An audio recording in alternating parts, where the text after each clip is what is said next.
Mente, Caráter e Personalidade, volume 2, capítulo 49. Ansiedade. Quebranta as forças vitais. Desgosto, ansiedade, descontentamento, remorso, culpa, desconfiança. Todos tendem a consumir as forças vitais e a convidar à decadência e à morte. O ânimo, a esperança, a fé, a simpatia e o amor promovem a saúde e prolongam a vida. Prejudica a circulação. A tristeza amortece a circulação nos vasos de sangue e nos nervos, e também retarda a ação do fígado, estorva o processo da digestão e da nutrição e tem a tendência de ressecar a medula, substância interior de todo o organismo. Não pode remediar mal algum. Ao passo que a preocupação e a ansiedade não remediam um simples mal, podem produzir grande dano. Mas alegria e esperança, ao mesmo tempo que iluminam o caminho de outros, são vida para os que as acham e saúde para o seu corpo. Provérbios 4, 22. Providências tomadas para qualquer situação. Não devemos permitir que o futuro, com seus difíceis problemas, suas não satisfatórias perspectivas, façam nosso coração desfalecer, tremer-nos os joelhos, pender-nos as mãos. Que se apodere da minha força, diz o Todo-Poderoso, e faça paz comigo. Sim, que faça paz comigo. Isaías 27, 5. Os que submetem a vida à sua direção e a seu serviço jamais se verão colocados numa posição para a qual ele não haja tomado providências. Seja qual for nossa situação, se somos cumpridores de sua palavra, temos um guia a nos dirigir o caminho, seja qual for nossa perplexidade, temos um seguro conselheiro. Seja qual for nossa tristeza, perda ou solidão, possuímos um amigo cheio de compassivo interesse. Antecipar dificuldades duplica os fardos. Achamo-nos num mundo de sofrimento. Dificuldades, provações e dores nos aguardam em todo o percurso para o lar celestial. Muitos existem, porém, que tornam duplamente pesados os fardos da vida por estarem continuamente antecipando aflições. Se têm de enfrentar adversidade ou decepção, pensam que tudo se encaminha para a ruína, que a sua sorte é a mais dura de todas, que vão por certo cair em necessidade. Trazem assim sobre si o infortúnio e lançam sombras sobre todos os que os rodeiam. A própria vida se lhes torna um fardo. Mas não precisa ser assim. Custará um decidido esforço mudar a corrente de seus pensamentos, mas a mudança se pode operar. Sua felicidade, tanto nesta vida como na futura, depende de que fixem a mente em coisas animadoras. Desviem-se eles do sombrio quadro que é imaginário, voltando-se para os benefícios que Deus lhes tem espargido na estrada e para, além destes, aos invisíveis e eternos. Lançando uma sombra. Não é sábio ajuntar todas as penosas recordações da vida passada, injustiças e decepções, e falar tanto sobre elas e lamentá-las tanto que nos sintamos esmagados pelo desânimo. Uma alma desalentada acha-se rodeada de trevas, excluindo a luz de Deus de si própria e lançando sombras sobre o caminho dos outros. Falar mais de bênçãos, menos de provações. É grande para conosco a bondosa misericórdia do Senhor. Ele jamais deixará nem desamparará os que nele confiam. Se pensássemos e falássemos menos em nossas provas e mais na misericórdia e bondade de Deus, sentir-nos-íamos erguidos acima de boa parte de nossas sombras e perplexidades. Meus irmãos e irmãs, vós que sentes que estais a entrar numa vereda escura e como cativos de Babilônia tendes de dependurar as harpas nos salgueiros, tentemos cantar hinos animosos. Direis talvez, como posso cantar, tendo ante mim essa perspectiva sombria, com este fardo de tristezas e aflições sobre minha alma? Mas porventura as tristezas terrestres nos privaram do todo-poderoso amigo que temos em Jesus? Não deveria o maravilhoso amor de Deus no dom de seu amado Filho ser um tema de constante regozijo? Quando apresentamos nossas petições ao trono da graça, não nos esqueçamos de apresentar também cânticos de ações de graças. Aquele que oferece sacrifício de louvor me glorificará. Salmos 50, verso 23. Enquanto viver nosso Salvador, temos motivo para incessante gratidão e louvor. Volva costas à incontrolável ansiedade. Conselho a uma família enlutada.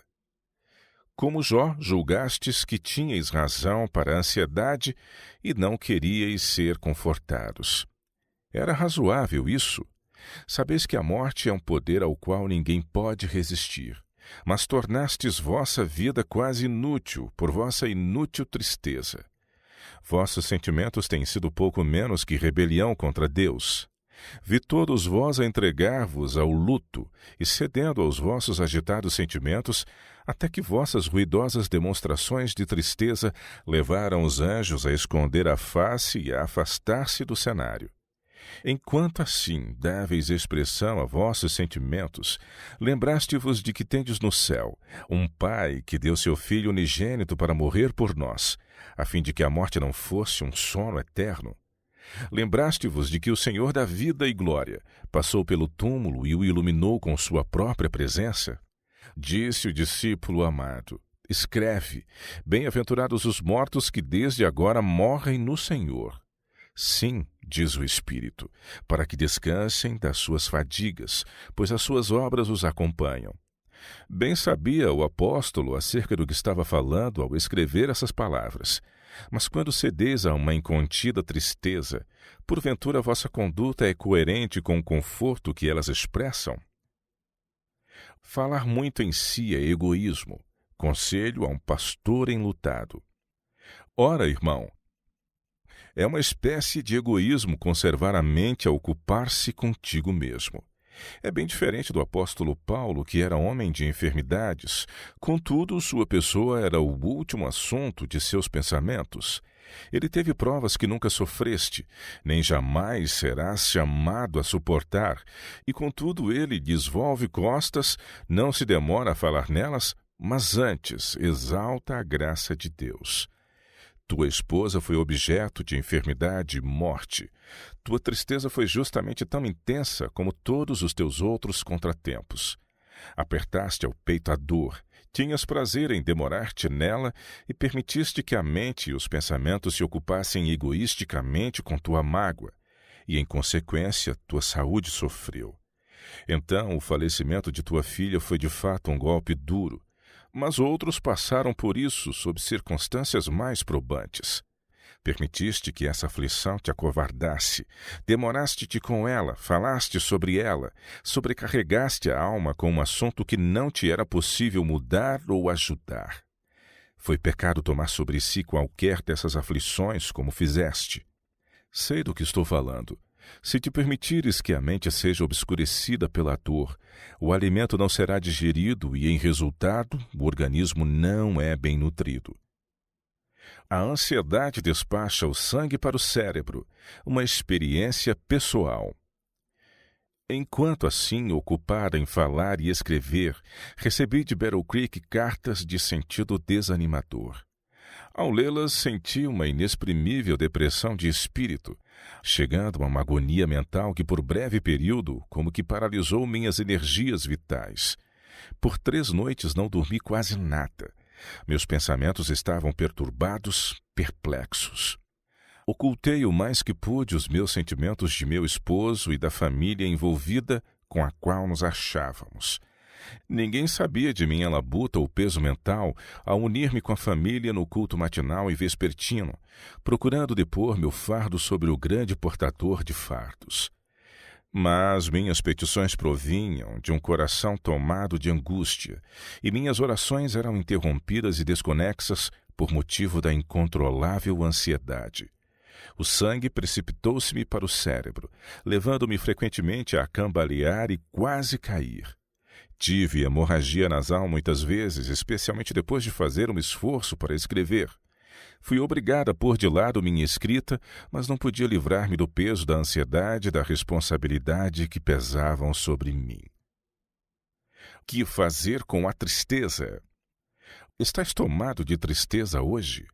Fixai os olhos no sol da justiça.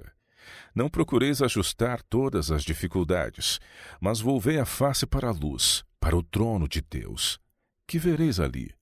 O arco-íris do concerto, a viva promessa de Deus. Embaixo está o propiciatório e todo aquele que se prevalecer das provisões de misericórdia que foram feitas e se apropriar dos méritos da vida e morte de Cristo, tem no arco-íris do concerto uma bendita certeza de aceitação do Pai por todo o tempo em que durar o trono de Deus. Fé é o de que precisais. Não deixeis vacilar a fé. Combatei o bom combate da fé e tomai posse da vida eterna. Será uma luta severa, mas combatei-a a todo custo, pois as promessas de Deus são sim e amém em Cristo Jesus. Ponde a mão na mão de Cristo. Há dificuldades a ser vencidas, mas anjos magníficos em poder cooperarão com o povo de Deus. Olhai a Sião, forçai vossos passos para a cidade das solenidades. Uma coroa gloriosa e vestes tecidas no tear do céu aguardam o vencedor. Embora Satanás lance sua infernal sombra através de vosso caminho e procure ocultar de vossa vista a escada mística que se estende da terra para o trono de Deus, na qual sobem e descem os anjos, que são espíritos ministradores, aos que hão de herdar a salvação, todavia pressionai vosso caminho para o alto. Plantai os pés sobre um degrau após outro e avançai rumo do trono do infinito. Os simpatizantes nem sempre são amigos. Se os que estão ao teu redor pertencem à classe dos que não procuram mudar sua conversa e a corrente de seus pensamentos, se eles concordam com todas as tuas impressões como se fossem uma realidade, quanto menos tiveres da sociedade dessa classe, tanto melhor. Eles não são teus amigos, mas teus piores inimigos. O Senhor deseja que sejas animoso. Já sepultaste amigos amados, assim eu também, entretanto não ouso perguntar, por que tu me lançaste na fornalha? Por que tenho estado doente seguidamente? A resposta vem a mim de longe.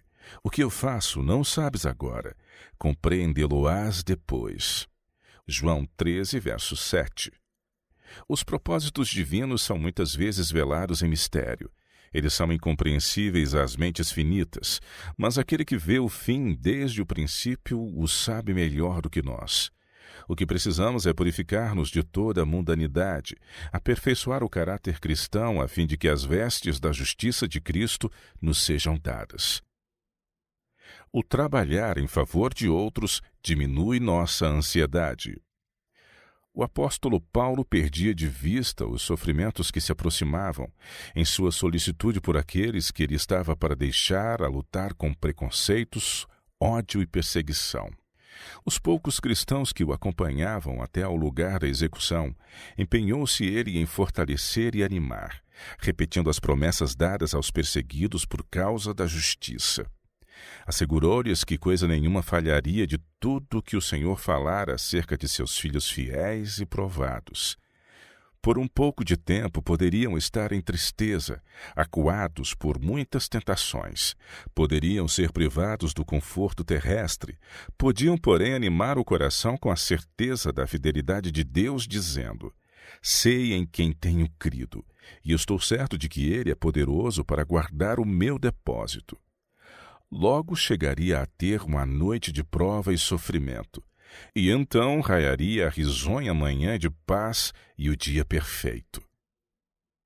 Os melhores consoladores. Os que têm suportado as maiores tristezas são frequentemente os que levam aos outros os maiores confortos, introduzindo a luz do sol aonde quer que vão. Esses foram purificados e enternecidos por suas aflições, não perderam a confiança em Deus quando assaltados pelas dificuldades, mas se apegaram mais intimamente ao seu protetor amor. Esses são uma viva prova do terno cuidado de Deus, que faz as trevas assim como a luz e nos disciplina para nosso bem. Cristo é a luz do mundo. Nele não há trevas. Preciosa luz. Vivamos nessa luz. Digamos adeus à tristeza e descontentamento. Regozijai-vos sempre no Senhor. Outra vez o digo, regozijai-vos. Antídoto para a ansiedade. Deus proveu um bálsamo para toda ferida. Há um bálsamo em Gileade. Há ali um médico. Não querereis agora, como nunca dantes, estudar as Escrituras? Buscai do Senhor sabedoria em toda emergência. Em cada prova suplicai a Jesus que vos mostre um meio de saída de vossa dificuldade. E então vossos olhos se abrirão para verdes o remédio e aplicardes ao vosso caso as curadoras promessas que foram registradas em sua palavra. Deste modo o inimigo não encontrará lugar para vos levar a lamentações e descrença, mas ao contrário tereis fé e esperança e ânimo no Senhor. O Espírito Santo dar-vos-á claro discernimento para que possais ver cada bênção e apropriar-vos dela, as quais agirão como um antídoto à tristeza, como um ramo de cura a todo trago amargo que vos seja levado aos lábios. Cada trago de amargura será misturado com o amor de Jesus. Em vez de vos queixardes de amargura, vereis que o amor e a graça de Jesus por tal forma se combinam com a tristeza, que esta se transformará em alegria suave, santa e santificada. Separação de Deus traz angústia de alma. Foi a angústia da separação do favor do Pai que tornou tão agudos os sofrimentos de Cristo. Ao sobrevir-lhe a angústia de alma, seu suor se tornou como gotas de sangue caindo sobre a terra. Lucas 22, 44. Sua terrível angústia, causada pelo pensamento de que nesta hora de necessidade Deus o abandonara, retrata a angústia que o pecador sentirá quando, demasiado tarde, reconhecer que o Espírito de Deus lhe é retirado. Compreendido quando estivermos no paraíso. A terra tem uma história que o homem jamais compreenderá até que ande com seu Redentor no paraíso de Deus. Pois o Cordeiro que se encontra no meio do trono os apacentará e os guiará para as fontes da água da vida. E Deus lhes enxugará dos olhos toda lágrima.